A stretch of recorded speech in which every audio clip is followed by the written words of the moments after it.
Querido diário, essa é a página 14 e hoje nós vamos falar sobre o acesso à arte e a meia entrada, e é bem capaz que até o final desse podcast você também seja a favor de que a meia entrada acabe. O meu nome é Lucas Rocha, eu sou seu apresentador e mais uma vez eu tô aqui com... Samuel. Quem? Samuel quem? É porque é meia. Ah, meu Deus. Gente, o podcast acabou aqui, tá bom? Eu vou sair do podcast. Então, nesse período do podcast, você já é a favor do corte do Samuel, então. O Samuel, tipo assim, tá cortado daqui.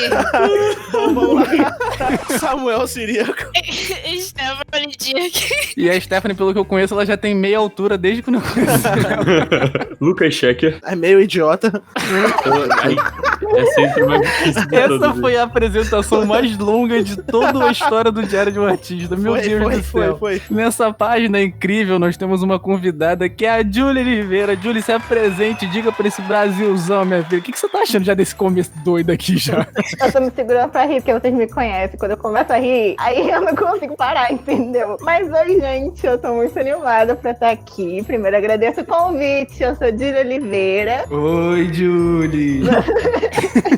Eu costumo dizer que eu sou uma jovem pesquisadora da Maré, com alma de artista, então eu faço muitos projetos aqui na Maré, que é onde eu moro. Maré, pra quem mora em outros lugares sem ser o Rio, é o quê? É o Complexo da Maré, é um complexo com muitas favelas e faço alguns projetos aqui na Maré, junto com algumas amigas e sozinha também. A minha ideia sempre é falar com os jovens daqui, principalmente meninas da minha idade. Muita informação não chega aqui, e não chega aqui porque as pessoas não falam diretamente com as meninas daqui, sabe? Eu sinto muita falta que falem comigo. Parece que a informação nunca precisa chegar aqui. E aí eu entendi que, como uma jovem moradora da Maré, eu preciso começar a mobilizar essa conversa, eu preciso começar a criar espaços de conversa, de trocas, experiências. E é por isso que a gente tem vários projetos, um deles, que é o principal, que se chama Pelos Olhos Dela. E a ideia do projeto é falar sobre vivência, ancestralidade, território, negritude, classe, raça, gênero. A partir do que eu vivencio, junto com mulheres incríveis que eu estudo, que eu vivo minha vida, minha rotina. E acho que é isso. Você falou uma palavra que eu acho que é essencial pra essa página, que é acesso. A gente vai falar sobre acesso à arte, acesso ao cinema, acesso ao teatro.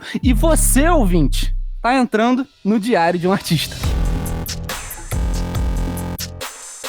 Por que é importante pra você, ouvinte, saber sobre esse assunto? Eu vi um vídeo do Max Valarezo, do canal Entre Planos, que é um ótimo canal sobre cinema, e eu vou parafrasear o que ele disse aqui. Debater o acesso ao cinema é refletir sobre desigualdade e também como uma enorme parcela do nosso país está sendo privada da experiência de ir ao cinema. Recentemente saiu uma notícia que a Ancine, que é a Agência Nacional do Cinema, analisou que no ano passado a maioria dos ingressos de cinema foram através de meia entrada, e atualmente o governo pensa em cortar a meia entrada. E eu abri uma box de pergunta no meu Instagram, todos os nossos Instagrams, eu não sei nem qual é o plural disso, tá aqui na descrição, se você quiser seguir e conversar com todos nós aqui, é super acessível, vai que a gente fica famoso e fica escuro. Mentira, sacanagem, foca aqui no assunto. E aí eu perguntei, qual é a sua opinião sobre o corte da minha entrada? Aí o Rafael respondeu assim, sou contra, porque eu pago meia. Boa. Eu achei genial, né? Antes da gente entrar um pouquinho nesse assunto de acesso, eu queria explicar aqui o que é meia entrada. A meia entrada, ela é um direito, é uma lei que existe, garante direito meia entrada para segmentos. Dependendo de onde você é, do seu estado, a lei ela pode ser aprimorada, né? Por exemplo, tem gente que tem essa meia entrada se é cadastrada em alguma plataforma, se paga algum tipo de conta, ou até se for professor da rede estadual e tal, mas isso é muito diferente em cada região. Por isso que é legal a gente explicar, porque tem regiões que só estudantes podem ter meia entrada, idosos, tem outras regiões que outras pessoas podem ter. Doadores de sangue também podem, se não me engano, né? Eu acho que sim. Tem até lugares que gente com Bolsa Família pode ter acesso à meia entrada. A gente pesquisou muito sobre meia entrada pra entender, será que a gente paga meia mesmo? E cadê a outra parte da meia pra agregar os cinemas? E a gente viu vários vídeos, inclusive vão estar na biografia. Eu sou horrível pra gravar nome, site do vídeo, então eu vou falar que eu vi o vídeo, ele vai aparecer na bibliografia lá como um passe de mágica. Mas um dos vídeos fala que a gente pensa, a gente paga meia e o Estado repassa outra meia pra ajudar o cinema. Só que isso não acontece. A meia entrada, ela na verdade é o valor que deveria ser pago. Então se eu pago R$14 numa meia entrada, é que o valor que qualquer pessoa deveria pagar é R$14. Então, consequentemente, a inteira você paga 2 ingressos. Então, antes da gente falar, vocês são a favor, vocês concordam com o corte da meia entrada? Então, se cortarem a meia entrada e o valor for o valor que é a meia entrada de hoje em dia, vai continuar sendo como era antes. Só que as pessoas que pagam inteira vão ficar ok, porque vão poder pagar meia. É muito confuso, porque a meia entrada, teoricamente, é a entrada inteira. E a entrada inteira, teoricamente, é os 2 ingressos. É o dobro que eles te cobram. Se a meia entrada é R$10, você vai pagar R$20 na inteira, porque você vai pagar 2 vezes pelo cara que não tá pagando. A Luli, do canal Luli de Verdade, que tá aqui na bibliografia também, ela deu um exemplo que é muito legal, que ela fala assim, não, tem, se eu não me engano, também uma parte da lei que 40% dos ingressos são de meia, mas pro empresário, dono do cinema, se você for fazer a conta, 40% de meia não paga, assim, todo o custo que ele tem, então ele tem que cobrar mais do restante das inteiras, então o preço acaba sendo o dobro, pra ele poder não ter prejuízo. Como no vídeo fala que se numa sala de cinema tem 100 assentos, né, teria que dar R$1.000, se fosse cada um R$10, e aí na hora 40% paga meia, vai dar 200 e o resto vai dar 600. Vai faltar, ninguém vai cobrir isso, o Estado não cobre. Então a pessoa, o dono da sala de cinema, obrigatoriamente aumenta o valor da entrada inteira e também vai aumentar o preço da meia entrada. Então a meia entrada inflaciona e a entrada inteira inflaciona ainda mais, inflaciona em dobro.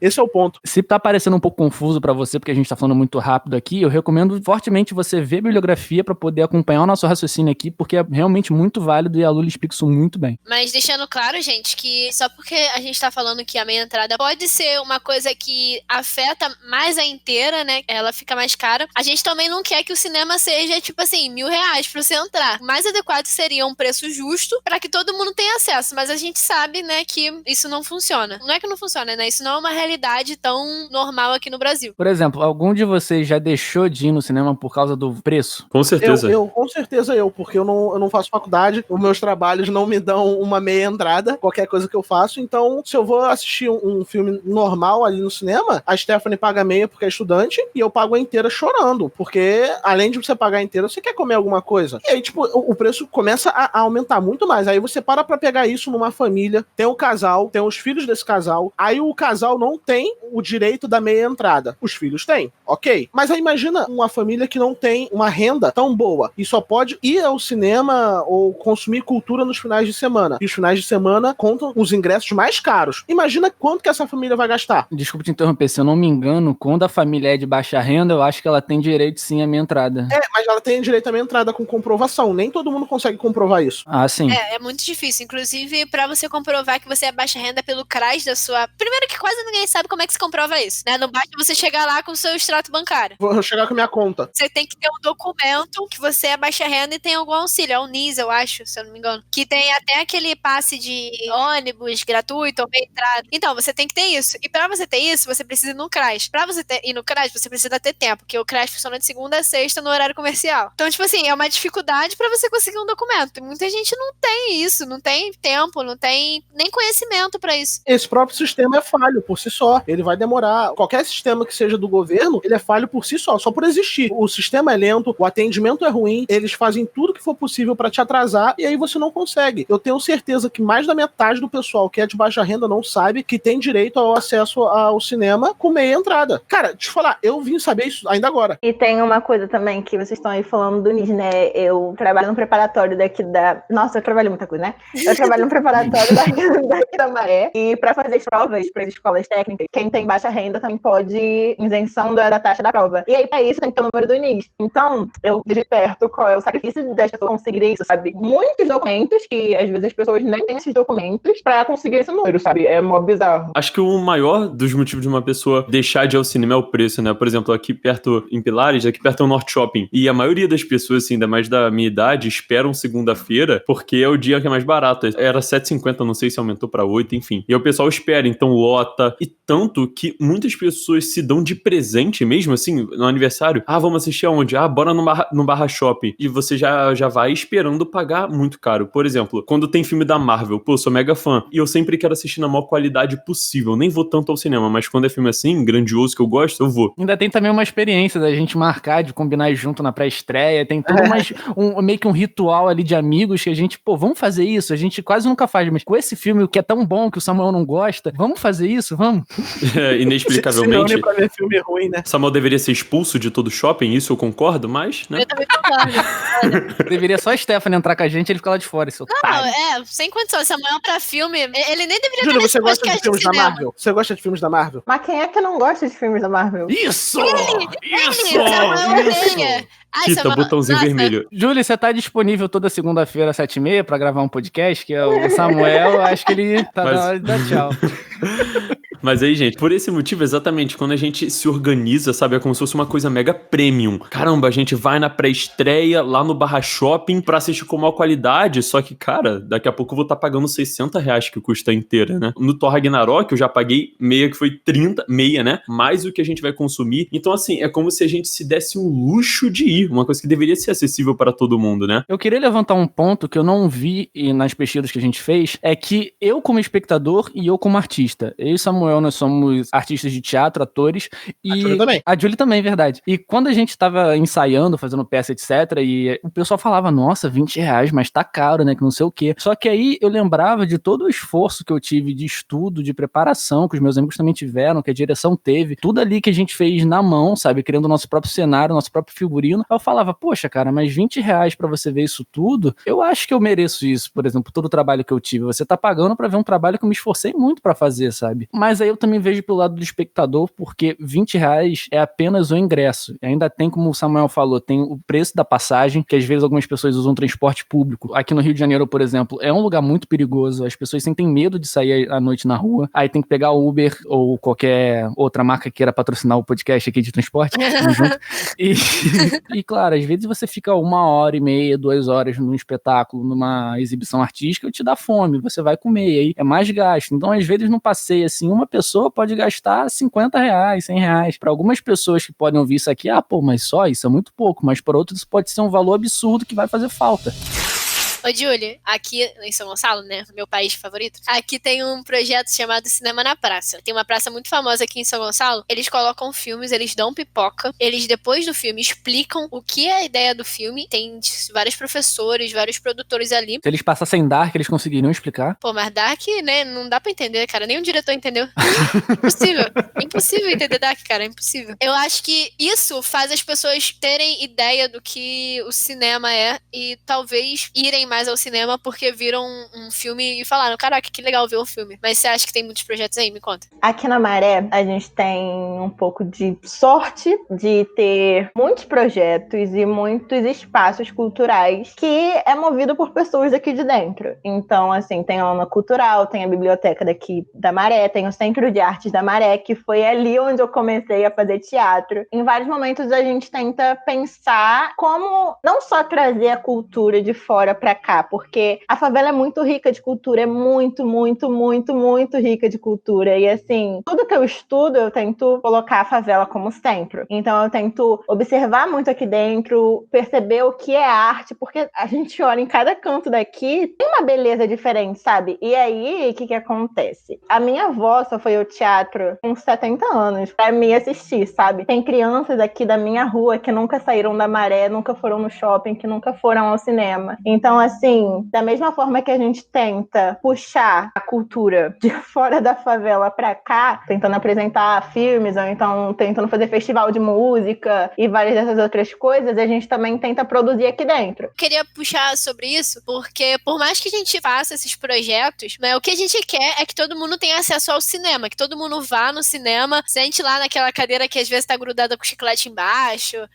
Gente, todo cinema tem um chiclete no chão, gente. Não é possível. Nossa. Eu já perdi quase uma sandália por causa de um chiclete, porque o chiclete tava tão negócio, sabe? Que eu pisei e a minha sandália ficou e eu, tipo assim, arrebentei a sandália, tá ligado? Aí foi horrível, eu tive que amarrar a sandália pra conseguir ir pra casa. Mas enfim, por mais que os projetos sejam muito agregadores, a ideia de um cinema é a ideia de todo mundo ter acesso ao cinema. O Lucas mandou uma parada pra gente, na verdade era um artigo e tem várias bases, né, nesse artigo que pesquisam um dos motivos do acesso, né, à cultura, essas paradas ser tão privilegiado, sabe? Segrega algumas partes. Mas o direito de lazer, nossa, é um direito constitucional, tá? Tá na lei que todo mundo tem acesso ao lazer. Deveria ter acesso ao lazer, né? Isso virou uma coisa muito privilegiada, porque o lazer, ele ficou associado a gastar dinheiro por conta do consumismo que a gente sabe que existe, a gente sabe que o capitalismo faz a gente querer gastar dinheiro, querer fazer tudo que envolva dinheiro. Então, essa ideia de consumismo fez com que as pessoas não buscassem práticas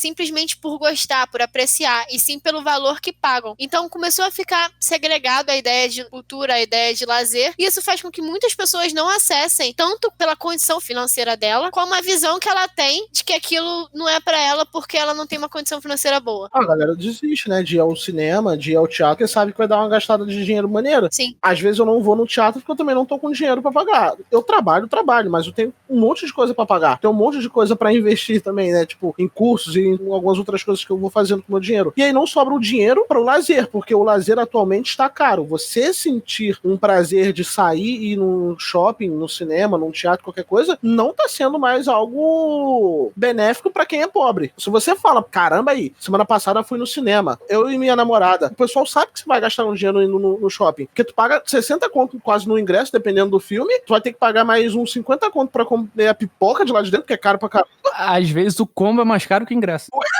Você compra um combo e ganha de graça o ingresso, parece, né? É aquele combo dos Vingadores, por exemplo, R$64, pô. Vinha com as manoplas junto. A manopla, eu tive que juntar dinheiro mó tempão, assim, durante 3 meses, separando certinho pra poder comprar. Porque... Ah, aquela cicatriz no teu abdômen é por causa desse ingresso? Mano, eu tive que vender, né, lógico. Como é que tu achou que eu comprei aquilo? Uma coisa que vocês estavam falando que é muito real. Eu lembro que quando eu tava no pré-vestibular daqui da Maré também, pessoal, adivinha, né? Novidade. O meu professor de redação tava falando com a gente, né? Que ele ia vender as férias dele na escola. E aí a gente ficou tipo, o quê? Como assim? Aí ele foi e falou, cara, ao invés de eu ter férias, eu vou, tipo, vender e vou continuar trabalhando em outros lugares, porque ele vai ficar de férias e ele vai pra onde? Ele vai fazer o quê? Ele vai em museu com a filha dele, e aí ele vai pra cinema também com a filha dele, e aí, então, o dinheiro só vai, e isso se vai, né, porque ele tem outras coisas, gente, ele é professor de português, então, assim, ele contou um monte de coisa pra gente, e aí foi quando eu percebi que, cara, meu pai também vendia as férias dele, porque ele ia passar as férias dele aonde? Viajar não dá, e pra cinema também não dava na época, e aí? Você tinha dito que sua avó foi no cinema a primeira vez com 70 anos, né? Então, meus pais foram no teatro a primeira vez com 60, 62 anos. Foi pra me ver. Eles nunca foram no teatro. Meus pais, mesma coisa. É porque somos irmãos, se vocês não sabem. E aí eles acham que o teatro, em média, o preço é R$20, assim, o ingresso. Mas um pouco antes da quarentena começar, né, eu e a Stephanie, a gente ia na Cor Púrpura, que é uma peça incrível, ganhou prêmios e tudo mais. É uma peça que vale a pena. E eu nem fui, mas eu sei que vale. Tava caro. O ingresso mais barato tava R$110, cara. Eu assisti essa peça, é realmente maravilhosa, mas eu só fui porque eu ganhei os ingressos. Então, é muito cara. Você vê o preço e fala, beleza, não é pra eu ir. E eu faço teatro. Eu não sei se isso já aconteceu com vocês, quando a gente vai vender ingresso, né, e tal, aí a pessoa compra o ingresso e fala, eu tenho que ir com que roupa? Aí eu fico tipo, essa roupa? Tipo, qualquer roupa. E aí quando a pessoa chega tipo, de salto, vestidão, o Miguel fala, Bela, tipo assim, aí eu fico, gente, você veio, tipo, todo arrumado, por quê? Pra quem não sabe, Miguel Falabella é um teatro da Zona Norte aqui no Rio de Janeiro. Eu tenho um relato sobre isso. Por mais que eu apaixonada por arte, uma pessoa privilegiada em relação a isso, porque os meus pais me incentivaram muito quando eu era criança. Mas quando eu comecei a crescer, né, eu parei de ir a teatros. Depois de muito tempo eu comecei a namorar o quê? Um ator. Primeiro rolê que a gente foi, tipo assim, um lugar artístico, sem ser museu, que a gente se conheceu no CCBB. O que é CCBB? Centro Cultural Banco do Brasil. É um espaço cultural que a maioria das exposições são gratuitas aqui no Rio. Foi numa peça do Lucas, peça Império da Perfumaria, que eu fui, eu lembro até hoje. Ah, é verdade, a verdade. A primeira peça que eu fui depois de 7 anos, tá? O meu último teatro foi uma excursão da escola. Eu fiquei, tipo assim, querendo morrer, porque eu não sabia que roupa eu ia. Porque pra pra mim não era o meu lugar, sabe? Pra mim eu tinha que ir chique, porque um teatro é uma parada que a gente nunca vai. Só que, porra, que pensamento, né? Isso é uma bagagem histórica que a gente tem. Se você pega filmes antigos, essa ideia do teatro ela é uma ideia muito de ópera, né? Então você vai de smoking, as mulheres vão com seus guarda-chuvinhas e é tudo muito chique. E querendo ou não, realmente era um bagulho que só a classe rica tinha acesso mesmo.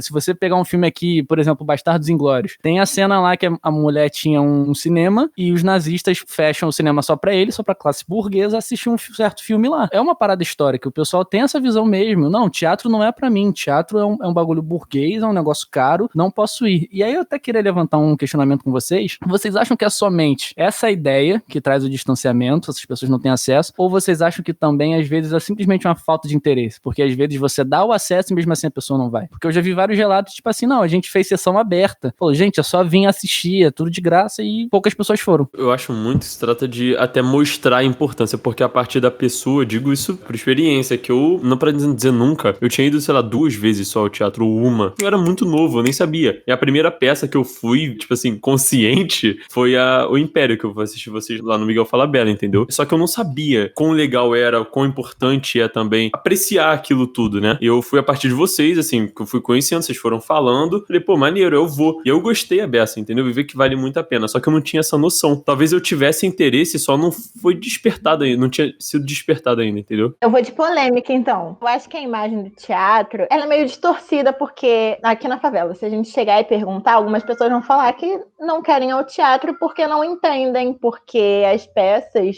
a ideia, no caso de teatro, né, são aquelas peças com as palavras muito difíceis, e aí Shakespeare, e aí peças de outra época. Só que, cara, a gente sabe, né, que não é assim que as coisas funcionam, que isso já tá passado. E eu percebi outra coisa também, que aqui na Maré tem muitas companhias de teatro. E aí, muitas dessas companhias fazem peças aqui dentro da Maré. Só que mesmo assim, o número, tipo, de jovens, enfim, de pessoas que vão assistir, são baixos, sabe? São poucas pessoas que vão assistir. E aí eu fiquei pensando no porquê. O Centro de Artes é aqui, tipo, eu moro, sei lá, menos de 10 minutos do Centro de Artes, sabe? Que é um espaço enorme, um galpão enorme, com um palco, tem peça que tem iluminação e tudo mais e tal, e você realmente tem a sensação de estar no teatro. E eu fiquei pensando, cara, por que as pessoas não vêm aqui se tá, tipo, na favela, sabe? E é a ideia de que as pessoas acham que não pertencem a esse espaço, ou tem a ideia de que o teatro é aquele negócio passado que não vai entender. E aí me leva a pensar, Lucas, que por muitas vezes o teatro já foi um lugar que realmente não tava falando com essas pessoas, entende? Eu já assisti muitas peças e realmente tem peça que eu assisto e fico tipo, eu que estudo teatro, fico tipo, mano, o que tá acontecendo? Imagina uma pessoa que, tipo, nunca teve essa vivência, sabe? Então, uma das coisas também é a gente analisar como que essas peças são produzidas e pra quem eles estão falando. Porque é diferente. Quando você entende pra quem você tá falando, de onde essas pessoas são, qual é a vivência dessas pessoas, é diferente, entende? Então, acho que essa conversa é muito complexa.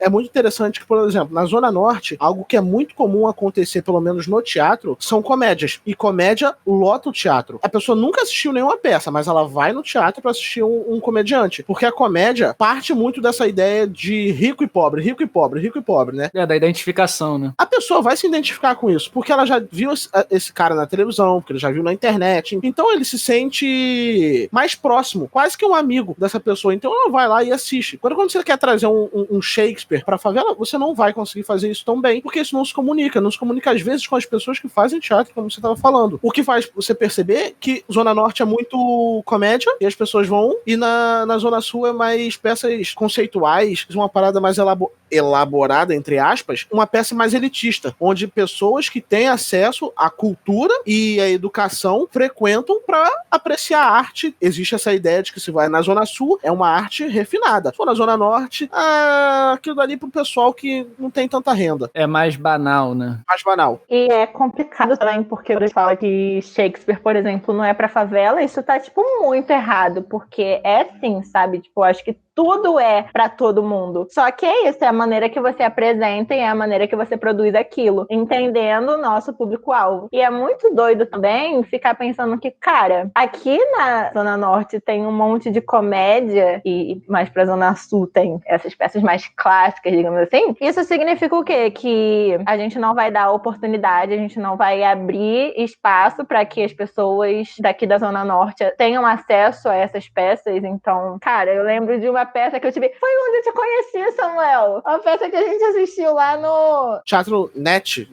alguma coisa assim. É, isso. Pra ir pra lá... Foi um rolê. Foi um rolê. Tive que voltar muito tarde, de ônibus, super perigoso, só pra assistir uma peça que era comédia. Olha só que engraçado, não é mesmo? Então é isso. Às vezes eu tenho a sensação de que... Não sei se é por estratégia, né? Porque se comédia dá mais certo, vamos dar-lhe comédia pra gente enriquecer. Tipo isso. É uma boa estratégia. Mas aí é só isso. Aí as pessoas daqui nunca vão ter acesso a outro. Eu já tive conversa com o administrador de teatro. Aqueles que eu conversei, eles já disseram que tentaram, que não foi por falta de tentativa. Foi tipo assim, não, cara, a gente já tentou trazer peças mais consideradas cult pra cá e não rolou. Não dava público, a galera não vinha, não tinha interesse. Mas aí a gente começou a colocar só comédia aqui e, querendo ou não, a gente também trabalha com lucro. A gente é uma empresa. Se a gente não tiver público, a gente fale. Então a gente tem que sair um pouco também da romantização de vamos só dar arte legal aqui, olha, a gente também precisa pagar a conta, tá ligado? Então, tipo, se comédia tá dando dinheiro pro nosso teatro, é o que a gente vai dar. Eu entendo esse lado também, acredito. Eu acho que isso é muito de berço, sabe? Tu tem que construir na cabeça da pessoa que ela pode gostar de comédia, ela pode gostar de uma coisa mais, entre aspas, do povo, e ela também tem que entender Shakespeare. Se ela não entender, aprecia, gosta, sabe que existe arte, existe várias coisas. Tô falando de uma visão de uma pessoa que teve isso na infância. Uma pessoa que sabe quem era Shakespeare, estudou sobre Da Vinci como se fosse prova de matemática. É uma parada que é muito legal você ter isso, e isso me fez saber todos os museus que existem no Rio de Janeiro, de cor. Sei quais tem promoção. E com certeza, se todo mundo tivesse isso, cara, o museu ia ter fila que nem, tipo, show de pagode tem, sabe? Eu acho que eu vejo também nesse canto, Shakespeare, por ser tão complexo, digamos assim, você não vai poder apresentar pro pessoal, não, eles têm que ter a oportunidade de conhecer. Tem essa parada de conhecer, de você trazer o novo pra galera que não teve acesso, e também tem a forma de adaptar. Quantas peças a gente já viu de Shakespeare? Por exemplo, a peça que eu te conheci, Júlia, que a gente tá falando, era de Shakespeare, falando sobre Hamlet, e eles adaptaram, fizeram uma comédia disso, e foi extremamente acessível pra todo mundo. Por mais que fosse numa área um pouquinho mais acima, tava de fácil acesso pra quem veio da Zona Norte. E se essa peça tivesse aqui na Zona Norte, creio que todo mundo entenderia também. Mas aí, Samuca, eu imagino alguém falando assim, mas aí deixa de ser Hamlet, deixa de ser Shakespeare, se é uma adaptação, não é... Não, mas isso é um ponto a ser debatido também, né? Se você leva uma coisa e modifica tanto, deixa de ser a obra original. Se você adapta tanto Shakespeare assim, deixa de ser Shakespeare. Deixa eu falar um negócio. O que a Stephanie falou que foi interessante, ela falou da cultura vindo do berço, colocando em pauta a favela. Essa não vai ser uma prioridade, tipo, da mãe, tipo, do pai, se é que tem os pais aqui, sabe, na maioria. E aí eu fico pensando, cara, como é que a gente incentiva os jovens a buscar pela cultura, buscar por isso, se muitos deles nem saíram, tipo, da favela, eles realmente nunca... Tem gente que realmente nunca saiu daqui. Não sei se realmente tentando trazer adaptações ou tentando incentivar a arte aqui dentro, isso possa ser uma possibilidade, sabe? Só que também é muito complicado pensar em como incentivar a arte para crianças que têm outras coisas mais importantes, sabe? Pra lidar. Sim. Eu não quero pesar o clima aqui, galera, mas assim... Não tô tirando que elas, infelizmente, convivem com várias paradas que elas têm prioridade, mas eu não tô colocando a culpa nelas. Eu culpo o Estado na circunstância, porque, tipo... Já ia falar isso agora. É muito fácil falar, tem que ter acesso à cultura se a pessoa não tem aula. Então é uma via, né? Tem que dar educação pras crianças ao ponto delas saberem que elas podem pertencer a todos os lugares, elas pertencem a tudo. Tô falando de uma visão do que eu tive, e eu sei que muita gente não teve. Eu tenho amigos que eu conversava sobre tal assunto que as pessoas não tinham acesso, não sabiam o que era. O meu dever, como pessoa que sabe, é tentar passar. Ela pode estar com 50 anos e perguntar pra mim o que é Da Vinci. Eu vou explicar pra ela o que é Da Vinci como me explicaram quando eu era criança. É o cara que deu R$20. É, Da Vinci. A gente fala muito de, vamos dar acesso. A gente tem que partir do ponto que as pessoas primeiro têm que saber o que é. É como se fosse uma regra de marketing, vamos usar assim. Pra você vender alguma coisa, você precisa mostrar aquilo. A pessoa não vai comprar nada de olhos fechados. Você tem que mostrar que aquilo é bom, você tem que mostrar que aquilo vale a pena pra ela. E pra você mostrar, você tem que partir do ponto que ela vai ter que conhecer. Imagina você ter que explicar o que é teatro, de onde surgiu o teatro, quem é Shakespeare. E, respondendo a pergunta do Lucas, depois de 1 ano, mas a adaptação, ela não tira a ideia de Shakespeare porque ninguém estuda os textos verdadeiros. Todos os textos foram escritos na base do pensamento de outra pessoa.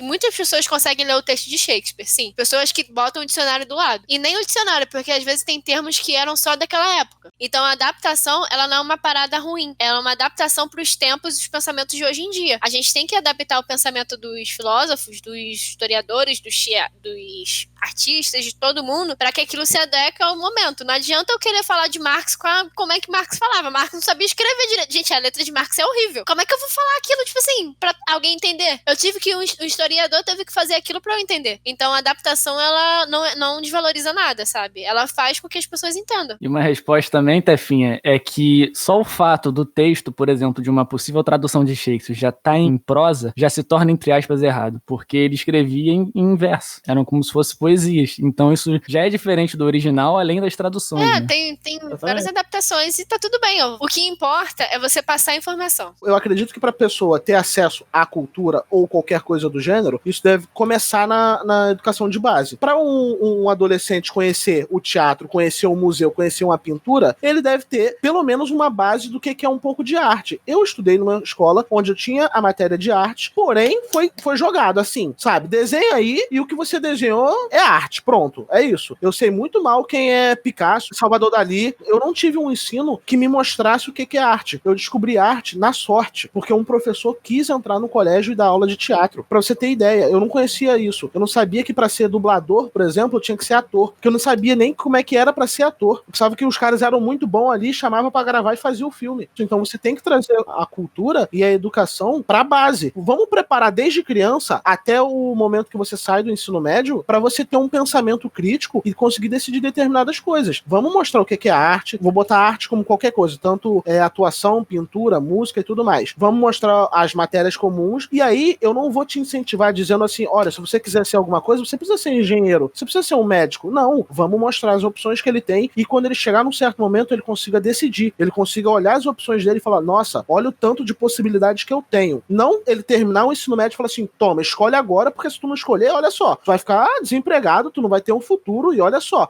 você pode ficar na rua, hein? Você pode morar debaixo de uma ponte, imagina, olha o perigo. Mas aí você não preparou essa criança pra isso, você não preparou esse adolescente pra isso. Eu tenho 24 anos, eu não tô preparado pra isso. Imagina um moleque que tá saindo com 18 anos agora. E aí você obriga ele a, sei lá, entrar no exército, porque é a única maneira dele conseguir dinheiro. Então ele vai, vamos estudar aqui, servir as Forças Armadas e cortar capim. Então, cara, tipo, não faz muito sentido. Isso também precisa de um apoio de pai e mãe. Você precisa estar presente ali pra ajudar o seu filho a tomar uma decisão na vida dele. Não é simplesmente cobrar que ele faça as coisas e dane-se. Como se a criança, 8 anos, já tivesse que saber isso. Mas na maioria das vezes essas pessoas também não tiveram base. Então se torna uma bola de neve. Vai tornar uma bola de neve. Mas por mais que você não tenha essa noção, se seu pai e sua mãe não teve essa noção, pelo menos estar presente, conversar com você, trazer possibilidades. Um pai e uma mãe que não teve esse acesso, ok, é um erro do Estado. Porém, pode ser também o pai e a mãe, pode procurar um pouquinho uma maneira de ajudar o seu filho. Porque tem internet, tem acesso à internet. Algumas pessoas têm acesso à internet, eu não vou generalizar. Existem famílias que não têm isso, e a gente entende. Tem que ter no local onde ele mora um assistente social para que possa ajudar nisso. Tipo, eu moro aqui e não tem isso. Eu acho que é medo, sabe, Samuel, assim, que os pais têm de... Cara, imagina como é que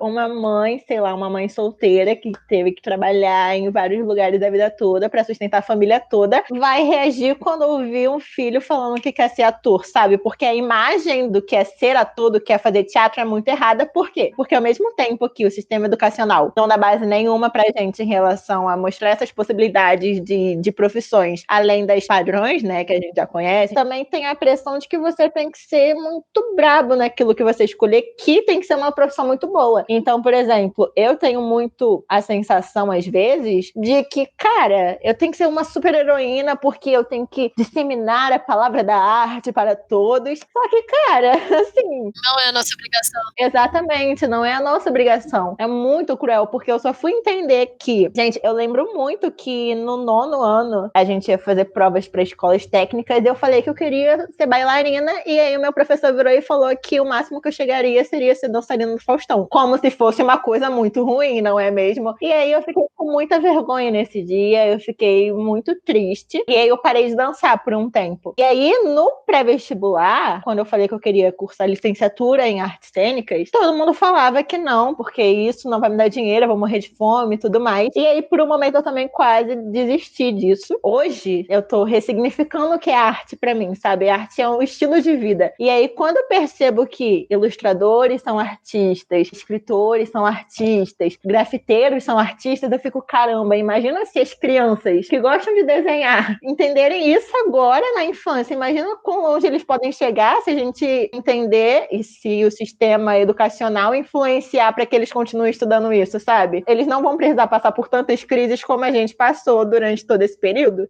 Infelizmente o sistema é falho mesmo. Isso não vai se consertar nem em 10 anos, nem em 20 anos e nem possivelmente em 50 anos. É uma parada muito construída para isso mesmo. As pessoas não dão base, querem mão de obra barata, querem gente pra ser influenciada mesmo. A gente vai ter que fazer papel do que a gente não precisa ser, sim. A gente vai ter que chegar num grupo de amigos que nunca foi ao cinema e apresentar o cinema. O professor faz muito isso, cara. Eu tô falando isso uma visão que eu quero ser professora. E a gente, como professora, acaba sendo mãe, pai, tio, avô. A gente tem que dar o apoio que eles não vão conseguir dar e a culpa não é deles. Eles não tiveram isso. A importância do ator, atriz, sei lá, qualquer profissão é mostrar e fazer, tipo, as pessoas aprenderem o que é, sabe? Olha, eu faço teatro. Caraca, olha essa peça. Manda um vídeo, tá ligado? Manda um vídeo, as pessoas vão gostar. Olha só a pintura. Caraca, como é que você desenha? Eu não sei desenhar. Eu falei, toma uma folhinha, faz um rabisco aqui. Tá vendo esse rabisco? Pô, esse rabisco pode transformar nisso, nisso, nisso. O Lucas, por exemplo, mostrando como é que se edita. Tem pessoas que olham de fora e pensam, é impossível. Como você consegue fazer isso? Só que o Lucas fala que é possível. O Lucas mostra. Então é uma maneira de levar informação. Tem que fazer trabalho de formiguinha. Tipo, tem que falar com vô, avó, tio, papagaio, ou fulaninho que você viu na rua. Qualquer pessoa. Tu tem que chegar e mostrar. Isso existe. Porque, tipo, de um em um dá pra fazer uma diferença enorme. Eu acho que a forma mais bonita da gente compartilhar é ser. Né? Eu acho que quando a gente é exemplo, as pessoas olham e ficam encantadas. Tipo, quando eu faço peça aqui na Maré, ou quando alguém lê os meus textos no Instagram e aí me encontra na rua e fala, caramba, eu li o seu texto no dia que eu tava triste, sabe? E aí, ser é uma forma muito prática da gente compartilhar arte, já que nós artistas vivemos disso, né? Literalmente. Perfeito, é uma coisa que até falam que palavras convencem, mas exemplos arrastam multidões. Então você pega sempre uma galera muito grande, porque elas veem que é possível. Muito legal esse podcast que a gente fala sobre a meia entrada e a gente trouxe um participante.